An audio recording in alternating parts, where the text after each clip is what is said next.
সহযোগিতা করব, কাঁধে কাঁধ মিলিয়ে আমরা একটা সুষ্ঠু নির্বাচন করার জন্য কাজ করে যাব। ছাত্ররা দল করলে আপত্তি নাই, আনন্দিত মির্জা ফখরুল।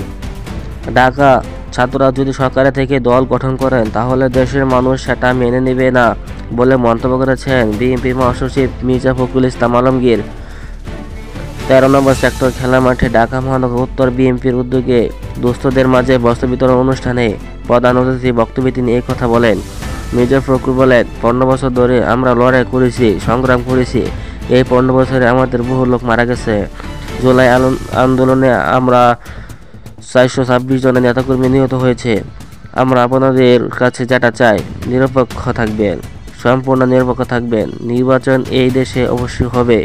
এই নির্বাচনটি হতে হবে সব সময় নিরপেক্ষ সরকারের অধীনে। আমরা চাইব অন্তর্বর্তীকালীন সরকারের সম্পূর্ণ নিরপেক্ষ থেকে নির্বাচনের ব্যবস্থা করবে। ছাত্ররা রাজনৈতিক দল গঠন করতে চায়, আমাদের এতটুকু আপত্তি নাই, বরং আনন্দিত বলে উল্লেখ করে বিএনপি মহাসচিব বলেন, ছাত্ররা নতুন রাজনৈতিক দল গঠন করবে, রাজনীতিতে আসবে, আমরা তাদের স্বাগত জানাবো। তারা তাদের নতুন চিন্তা ভাবনা দিয়ে মানুষের কাছে যাওয়ার চেষ্টা করবে, কিন্তু সরকার থেকে যদি দল গঠন করেন এই দেশের মানুষ সেটা মেনে নেবে না। তিনি আরও বলেন, আপনারা দল করবেন, দল করেন, আমরা আপনাদের স্বাগত জানাবো, সহযোগিতা করব, আপনাদের কাঁধে কাঁধ মিলে একটি সুষ্ঠু নির্বাচন করার জন্য কাজ করে যাব। শুধু আপনাদের এই অনুরোধটুকু জানাবো, অযথা সংঘাতমূলক কোনো কথাবার্তা রাজনীতির মধ্যে না আনাই ভালো হবে। আমরা এটা আশা করি।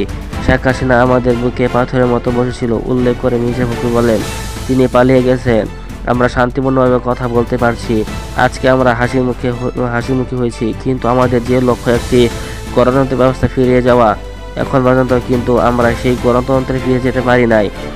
অন্তর্বর্তী সরকারের কার্যক্রম নিয়ে তিনি বলেন, এত জঞ্জাল সৃষ্টি করেছেন হাসিনা, দেশের অর্থনীতি ধ্বংস করে দিয়েছে, বিশ্ব ব্যবস্থাকে ধ্বংস করে দেওয়া হয়েছে, প্রশাসনকে ধ্বংস করে দেওয়া হয়েছে।